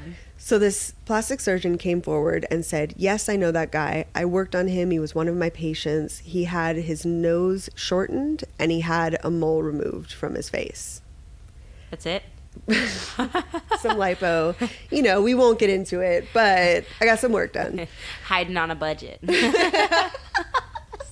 So the surgeon that came forward said that he had done the work like pretty soon after the murder, within a year after the murder. So it was one of the reasons that he was able to go undetected for a while. Mm. The detectives tracked him down and arrested him in Houston in January 1991. According to the FBI, the defendant was a suspect at the time in 100 burglaries all throughout the U.S. He had done over 100 burglaries in Chicago, Los Angeles, Miami, and New York. He had went on tour. So they found evidence inside Dean's house that showed a few days after the killings, he had obtained documents instructing how to change his identity. And then from that, he had also applied for a passport under a different name. Yeah. So he was traveling all around for a long time as a different person. FBI agents said that when they caught up with him, he was living in a stylish condo filled with cash, jewels, and other evidence of a lucrative burglary trade. I thought you were going to say filled with cats. I was like, that's... Justice. Yeah. You're not in prison, but you're living in cat piss. You're just cat piss everywhere. He's a cat burglar. I hate myself. Dad jokes. So they took him in for questioning, and during that interrogation, Dean admitted that he and Connie had been in a relationship and it had been rocky and they were on bad terms, but he denied being a part of the murder. Define bad terms. Right? You fucking piece of shit. Fuck. In April 1991, while at a pretrial hearing in a court in Houston, Dean tried to escape by kicking out one of the windows that was on the 10th floor. He crawled out onto the ledge and remained there for 12 hours. Jump! Jump! Right? Jump! It's like just threatening the whole time that he was going to jump. Yeah, just playing House of Pain. Someone just brings out House of Pain, just waiting for him. Do it, you fucking wimp. Yeah, or they were trying to coax him back with that, I wish you would step back from that ledge, my friend. You know, maybe they were doing that. It could go either way. They're like, I can't have him die on my watch, so I'm going to sing some Third Eye Blind to him. Yeah. But either way, there was music. That's the one thing we do know. Yeah, exactly. Over the next few years, Dean Riccardi remained in jail awaiting trial. It seems like it took a long time for this to actually go to trial, which is weird to me. Because usually it's, I don't know, within a year, right? This one took 3 years. I don't know. But it just struck me as weird. That would seem like a long time. Yeah, I think if you're famous, it's fast. Yeah, well, right? There's that. That's always faster. So in the meantime, while he was awaiting trial, Dave joined the band the Red Hot Chili Peppers. Woo! In 1993. So he was on the album One Hot Minute playing with Red Hot Chili Peppers. And that album, if you recall, had Airplane, My Friends, and Falling Into Grace. It wasn't one of their biggest albums, but it was kind of on the heels of them breaking big. Both bands that he was a part of were heavily into drugs. Even though he was getting some closure and some answers and maybe some healing by knowing that Dean was in jail, he was still leaning into addiction full force. Red Hot Chili Peppers called a meeting with Dave after that one album and going on tour, and asked him to go to rehab. Wait, Anthony Kiedis asked you to go to fucking rehab? Right on the nose, dude. Right on the nose. Yes. So instead of agreeing or having a civil conversation, an argument erupted and Dave was fired after one album. So they said it was partially due to his drug use and also a little bit because of creative differences. At this time, Anthony was into heroin. They lost their first guitar player because he OD'd. Their first Hillel had OD'd. Didn't know that. And Anthony continued to use heroin after that. So it is a little strange that like one of the biggest heroin bands tried to kick you out for your drugs. Yeah, what? So, but whatever. There was some differences of opinion as far as musically too. So that was a component. I don't know. It's the pot calling the kettle black. Like if Doug Benson told me to stop smoking weed. I know, right? It's just not right. So in 1994, Dean finally went to trial for the murders. And, you know, Dave was not in the band anymore. And again, he leaned into getting some answers and some closure with his mom. During the trial, Dave recalls that he had to relive the events of the loss and the murder all over again. So even though he was going for closure and healing, it really opened a lot of wounds for him. Dean put on a total show for the jury. The whole time he was acting like this feeble old man. He asked for like a assisted hearing device and would constantly say that he couldn't hear things. He was always slumped over in his chair. If you look at the trial footage, he looks like somebody's grandpa. And he maybe wouldn't look like that if he wasn't acting in certain ways. You know what I mean? Yeah, no, absolutely. He totally put on a front. He feels all cool with his new nose. He's like, watch me play this role. Right. Nah, it's the role of a lifetime. So he also, in addition to the hearing issue, he acted really confused. He tried to play up this maybe even senile kind of persona. So you're 54. Right? What the fuck is wrong with you? Yeah, it was, oh man. Yeah, nobody bought it. That's the good thing. So Dave recalls, I had to face the killer in court. I had to take the stand as a witness, and to the left of me were pictures from the crime scene on a fucking board. I had to ask for them to be covered. Yeah, I'm sure he hasn't seen this guy since... No, he hasn't seen Dean. He hasn't seen, the crime scene, and this was the first time he, got a glimpse of the things that his mom had gone through. Oh, he's probably all strung out, too, which doesn't make it easy. Yeah. It doesn't make it easy at all. Terrible. During Dean's testimony, he completely maintained his innocence the whole time. He was completely denied that there was any violence or that he had committed the murders. He just said it was a bad breakup and played it off like that. He also denied that he harassed or stalked or threatened Connie at all, even though they brought up many witnesses that said they had seen him stalking her. Yeah, that's what happens when you show up to 5 different restaurants when she's hanging out with her Right. friends. And the thing is like, he acknowledged that to varying degrees he had seen her around town. Uh-huh. He said, yes, I was there. This person that's testifying that I had breakfast with them, yeah, I was at that breakfast, but I wasn't threatening. I didn't have a gun. Right? Like, what the fuck? I didn't sweat on the waffles. Like... We know you sweated on those waffles. We got the sweat-covered waffles right here. Where did you get those? He just, he played it off like a coincidence every time. He's like, well, I jogged where her gym was. Or, my office that I was going to was next to the breakfast spot. He just Every single thing he had an answer for. Yeah. And of course, several people just shot that down. Yeah. Absolutely. That he had very clearly from his conversations only showed up to see Connie. Yeah. So they were able to definitely show the jury that that wasn't the case. But he never admitted to doing that. Yeah. You'd have to be so pissed, like, if you're just Dave watching. Like, you're never going to admit that. Dude, you're going to get fucked anyways. Just admit it. Like, yeah. I mean, I don't know. I guess that's the whole point of a trial. But just, like... Yeah, I mean, if I were at a trial and a family member of murder, I would have to be just screaming like I'm just watching a football game or something. Yeah, exactly. I mean, really, I'd have to be up on my feet. I don't think I could contain myself knowing that this person is lying like that. And if he could make amends in any way, like do something nice for Dave. At least give Dave some closure. Yes, absolutely. It's so fucking selfish. Ugh. But he don't give a fuck, so it's fine. Right. Sucks. So Dean's partner in crime for burglaries, Samuel Sabatino, testified that after the breakup, Dean felt like he was going to kill himself and that he was also going to kill her. So there were witnesses that said he had expressed that he was going to do this. Samuel also said that after the murders, Dean came to him and confessed to him that he had actually done it. There was also testimony from Dean's mom that said Dean had confessed to his father. But later on, it seems to be contested because she was possibly just trying to get a book deal out of it.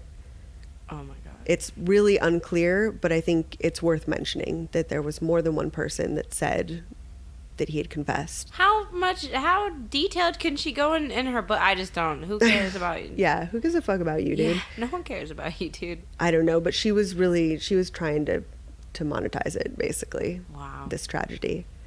People never fail to let me down. Right? They just be a disappointment. Just an endless well. You're like, oh, that's the bottom. Nope, no. It's not. Yeah. Still going. The good news is after 8 hours of deliberation, Dean Riccardi was found guilty. Woo! Yep. So the jury considered the crime so heinous that they actually sentenced him to death. Yes. Yeah. Since the murder, of course, Dave has went on to do TV and work with a bunch of other bands and become successful. Now he currently does that Ink Masters show. Yeah. Yeah. So maybe if there's some people that are a little bit younger that may not know his bands, he's still doing like TV and stuff. You know?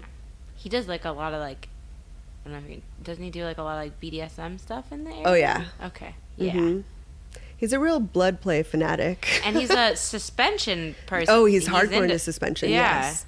Yeah. He's one of the people, actually, Jane's Addiction does suspension in their shows a lot. Oh, wow. That they'll suspend people and then kind of rock them back and forth while they're playing. Ugh. I know. It's awesome. It's not my thing, but I'm kind of in awe of it. Oh, yeah, I'll watch it. I can't do it, but I'll watch the shit out of it. Yeah. Oh, man. Yeah, I had an ex-boyfriend that did that. And I'm just like, oh my God. Didn't we have a friend that does that? Didn't Jane? Oh, yeah. Didn't Jane do? I think so. Yeah. If not, it's a bunch of other shit. I'm sure she'd be open to it. It's not off the table. Yeah. They just take huge hooks that just... I know. Ugh. Yep, that's one of Dave Navarro's things. Yeah, I wonder if that's a coping... I don't know. Possibly. I don't know, yeah. I don't know. So in July 2012, the court upheld Dean Riccardi's murder conviction. However, they reversed his death sentence. They ruled that the trial judge had wrongly dismissed a prospective juror who had expressed conflicting views on the death penalty. So from what I understand, they had the jurors come in and fill out pre-trial questionnaires to see if they could be on the jury panel. And they were screening them through this, but it seems like one of the judges was skewed more towards the death penalty and had dismissed up to, I think, 5 was the number, had dismissed 5 prospective jurors because they were possibly against the death penalty. So he was trying to help the prosecution build a jury of people that would definitely have the death penalty on the table. Yeah. Isn't that the whole idea? Didn't the prosecution get to pick the jury anyway? Like, I mean, it's a process of going back and forth where they have to agree on them. Okay. But I think that, they're picked. It was very clear that the judge was on the side of the prosecution, which would lead to an unfair trial. Yeah. And they couldn't rightfully put someone to death knowing that there was unfair trial. However, the evidence was strong enough to where they could certainly stand by the murder conviction. Okay. So even though the death sentence was overturned, he'll still spend his life in jail, basically. In 2015, Dave's best friend, Todd Newman, began making a documentary about the murder's effect on Dave's life. Dave was pretty unsure about the project going into it, but he knew that it would kind of bring him some answers and some closure. And he didn't really know what he was going to get from it, but he's like, I do need to explore this. This was one of the most pivotal moments in my entire life.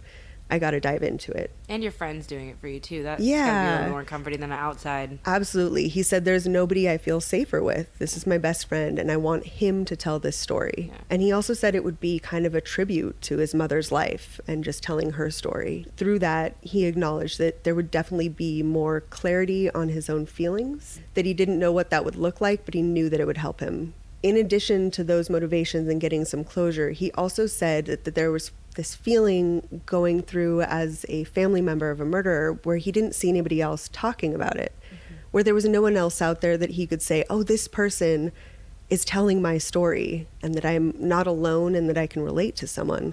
So he was like, I also wanted to make this movie because there's millions of people going through this, whether it be, a murder or domestic violence, and they'd feel that they're all alone.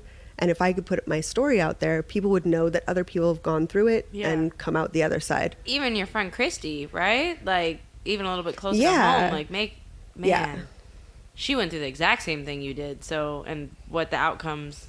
I mean, not the exact same thing, because he obviously had a little bit more, but they both lost their moms, Yeah, so I think, they maintained contact. They're still close, but at the same time, he's like, nobody in the public eye was putting something out there like, hey, I've gone through this. Okay. Here's my story. There was no movies about being, the family member of a murder victim. Yeah, he's looked up to and he's loved. Yeah, so he wanted to use that voice to put it out there.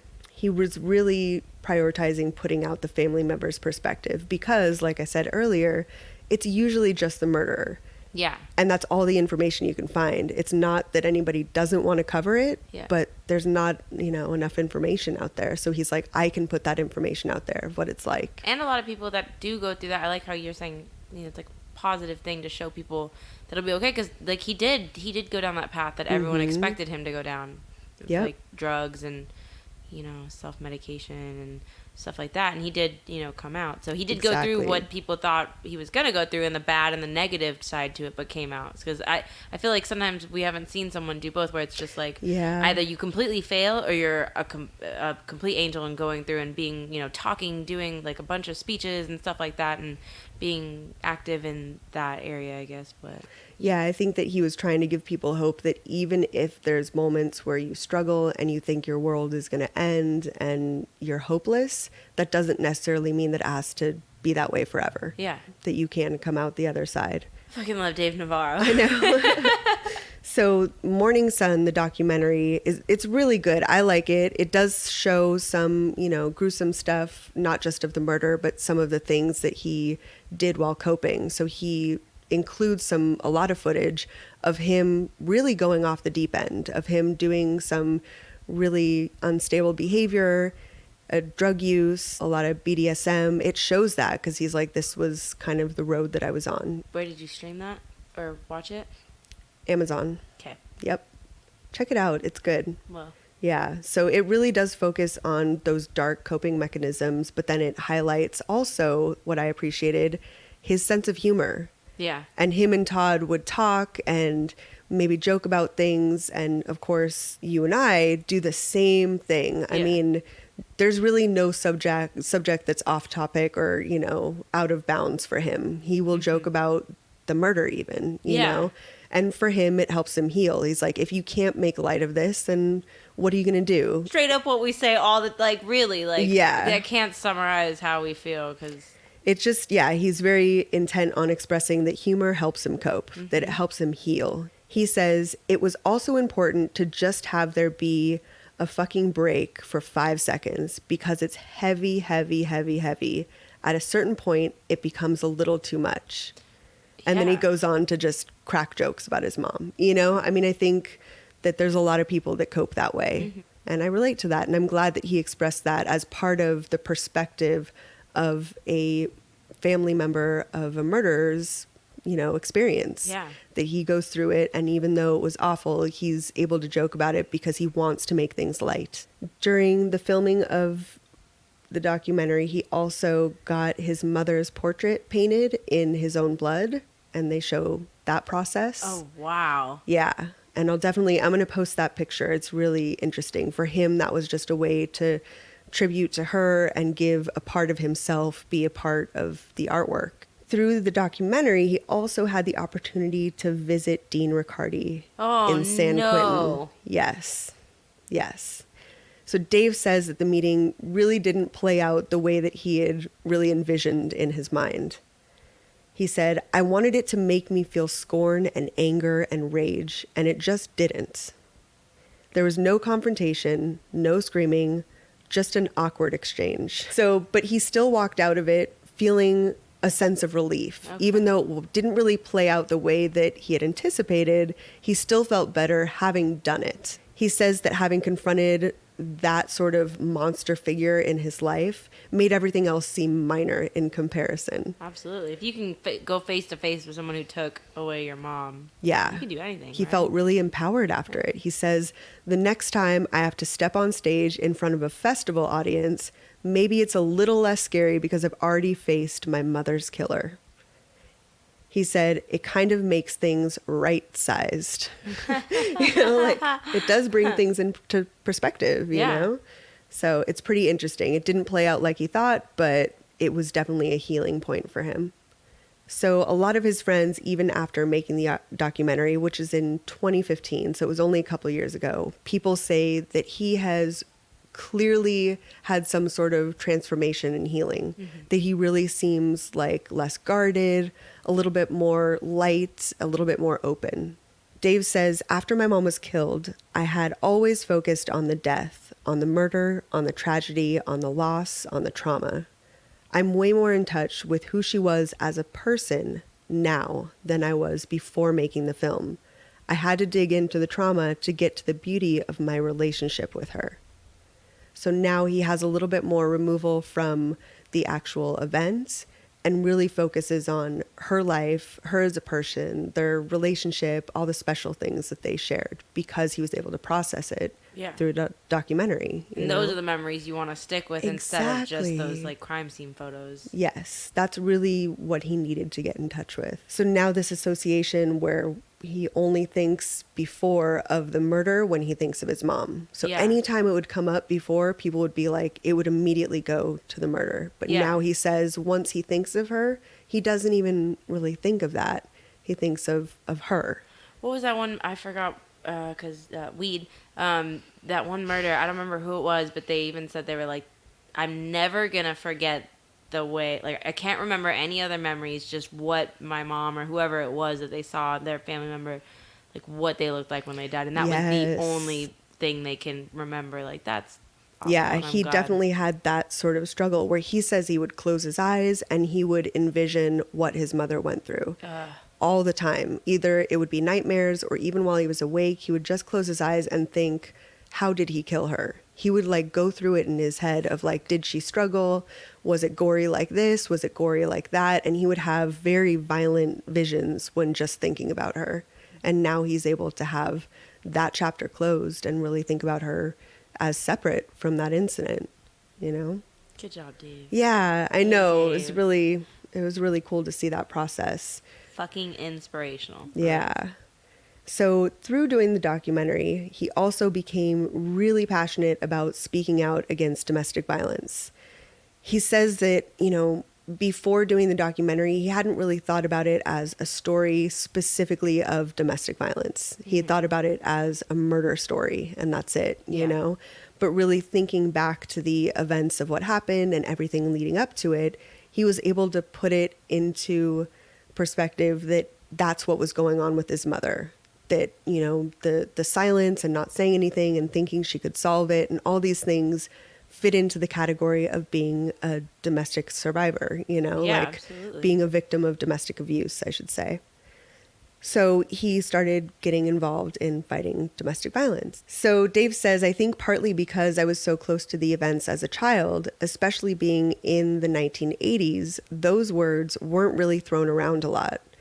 As we were putting the project together, it dawned on me that domestic violence is what I'm talking about.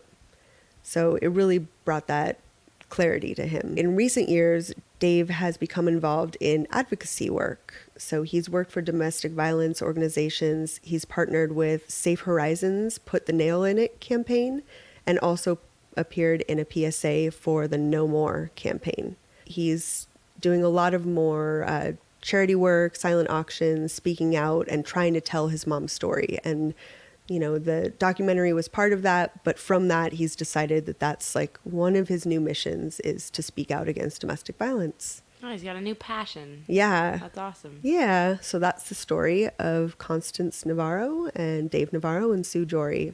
Rest in peace, Constance Navarro and Sue Jory. That was really good, though. That was good. I almost cried. Yeah, I think that, again, like I said, one of the reasons I really thought this case was important was because it was a family member that we actually get to hear their perspective. We get to hear them going through it, remembering what happened, remembering where they were at and the emotional struggles that they have. Because there's so many stories that we discuss on here where I'd love to include that. I'd love to say that this is what the family member is going through and maybe, you know, the things that they're doing now and how they're healing.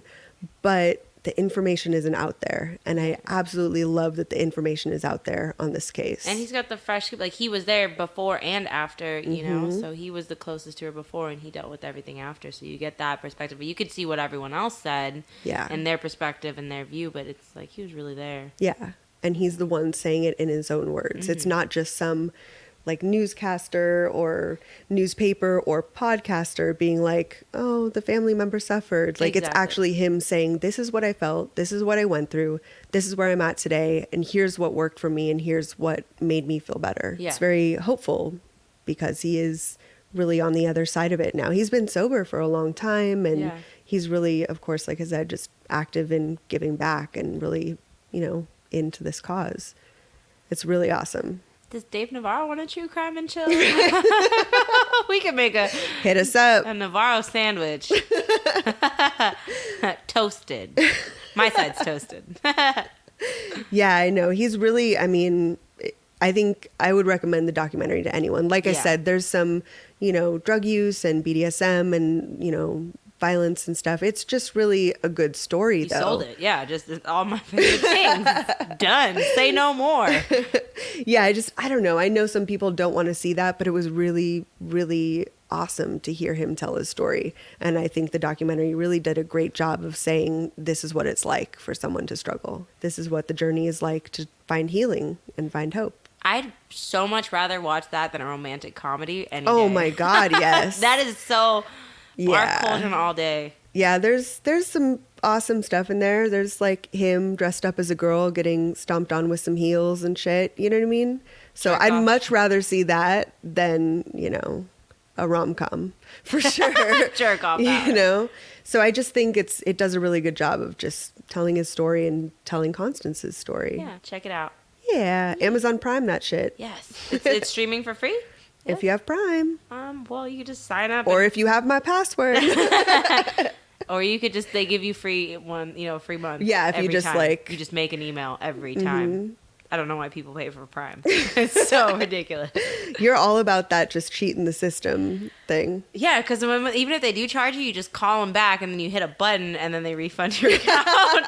So even if you fuck up. You've got it down to a science. It's so easy. They shouldn't make it that easy. So, okay, let's do some iTunes reviews, yeah? Woo! Before we do some iTunes reviews, I also wanted to say thank you to a couple other people. So we had a message a while back, and I totally forgot because, life's hard. There was a few women that actually contacted and said that they're listening to this show together at work. What? Yeah, and it's you can't see the iTunes reviews from other countries, so they hit me up on Facebook and they were like, "Hey, we're listening to the show. We love the show," and they wanted to get a shout out, and so I wanted to tell them thank you for listening. Shout them out. So let's see. Wanted to say thank you to Jade, Laura, and Carrie. Thanks. From Scotland. Oh, Jade, Laura, and Carrie. and Carrie from Scotland. Yeah. So thank you so much for reaching out. I know that it's hard for us to see international reviews, so I definitely wanted to say thank you for listening and leaving reviews, even though we can't see them. Yeah, we'd like to go to Scotland. If you guys ever want to invite us or Call a hang bitch out, up. We'll be there. got any job openings? Fuck it, we'll We're drop flexible. everything. We can podcast from anywhere. Yeah. We could podcast in Scotland. Yeah, I don't mind. So thanks you guys so much for listening and listening together. It's just Yeah. really cool that they're podcasting it up at work together. Yeah, and thanks for reaching out. Yeah. So the other person that I wanted to say thank you to was Monica, who sent some badass stickers this What? week. So Monica had reached out. She's also on Patreon, so we shouted her out a long time ago. But she, in turn for us sending some stickers to her, she sent some stickers back of a couple of her favorite podcasts and one of her favorite breweries. So we wanted to say thank you to Monica Thanks, for the Monica. badass stickers. We showed you ours and you showed us Right? yours. Yeah. Consensual. So thank you for that. We really appreciate it. And then now we have some iTunes reviews. Yes. Cool. Woo. So the first one is from CD Speed. CD Speed. It's like CD's nuts, but with meth. Yeah, exactly. So they just said, it's just a cool show. You got to check this show out. Fucking right. CD Keeping it Speed. simple, Yeah. keeping it brief. Love it. Just being rad. Speed's in the name. What did you expect? So the next one is from Muppets Mom. That's a perfect name. Yeah, it is. Muppets Mom said, "This is a great true crime podcast. Lots of details and well researched. The co-hosts have great chemistry." You ain't even here when we bone down. Yeah. See that chemistry in these streets. That's biochemistry. That's quantum physics. So the next one is from another one of those numbers, but 420, 420, 420, 69, 69, 6666. almost. It's BJ 1237892. BJ 1237 892. They said that they're finally all caught up, so they must have been binging, which is badass. Thanks, Blowjay. And they said it's a great true crime podcast. The hosts are funny and the stories are told well. Thank you so much, Thanks, BJ Blowies, BJ12933 the blowjob robot. Thank you for them blowies. So the next one is from Grace3223, who is a fellow LA girl. Oh, Yep. snap. She says, love you ladies, super funny, entertaining, great chemistry, also very informative. And she says she lives in West Hollywood. Oh, I was just there last night. I used to work in WeHo. We're about that WeHo life. I love Grace, it there. right? Grace? Jane? Yep, Grace. Look outside your window, Grace. We're right here, Grace. Don't be worried. Okay, the next one. Sorry, that was awesome. That was nice. Thank you, Grace. We appreciate you. Thanks, Grace. Thanks for letting us be creepy on you. Yeah. The next one is for CJH0075. A lot of robots. It's like CJ. BJ and CJ. CJ. They said they love it. Just listened for the first time yesterday, and now I can't stop. You guys are hilarious. Can't stop, won't stop. Thank you so much, CJ Robot. Thanks, CJ Robot. And that's going to be it for us. That was fun. No more iTunes reviews. Thanks, guys. I have a review. What's You're up? amazing, and your eyebrows are perfect. But how well blended is my eyeshadow? Pretty fucking blended. That's what really matters. And your research is phenomenal. Thanks, So good. Kels. 1237954. If you know out of 420. Oh, sorry. 420 There Kels. we go. Yeah. 7875132 16 11 3. Okay, I'll stop. Too far. So also we wanted to say thank you again to our Patreon supporters, Key. Largo? Don't make me sing. Montego? Baby, why don't we go? Down to... Kokomo. We'll get there fast. We'll take it slow. Shenanigans. So thank you again to our Patreon supporters, Key, Shelby, Lindsay. I lost one. Where'd it go? Sabrina. Oh my God. You guys, memory skills. So thanks you guys again, Sabrina and Key and Shelby and Lindsay. Yeah, thank you, everyone. And the link to our Patreon is in the show notes. It's too late for timestamps, but they're in there if you want to remember for next time, and some resources for victims and survivors. And also, if you haven't followed us on Facebook, Instagram, and Twitter, you should head over there and do that. It's pretty badass. Yeah. I must say so myself. It is. It's awesome. And I'm going to post a picture of Dave Navarro's mom Blood art. painted in blood. Yeah. And I think you should definitely see that. I'm excited. So I think that's pretty much it for us. Yeah. That was good. Yeah. You want to see if we're locked inside my apartment? No, I actually want to true crime and Dave Navarro sandwich and chill. Oh my God. Great minds think alike. See you next time. Bye. Bye.